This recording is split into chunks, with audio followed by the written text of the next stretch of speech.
hello. I'm super excited to be here. It's World Oral Health Day, and I'll be sharing some gems. Please stay till the end. The learning outcomes. What is Oral Health Day? Importance of oral health. Dental tips for prevention. So, World Oral Health Day is celebrated 20th of March all over the world, and it's a very important day to raise awareness about oral health and hygiene. The theme for this year is a happy mouth is a happy life.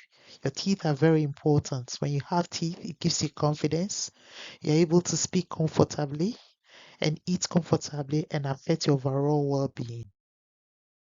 Dental tips are brush twice a day with preferably a fluoride toothpaste, spit after brushing, limit sweet meal times, use a straw when drinking juices.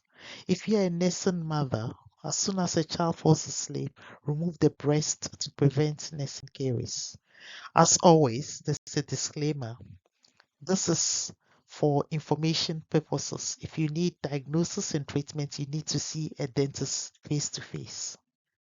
Thank you for staying till the end, and I'm very super excited to share this with you. Happy World Oral Health Day. Thank you.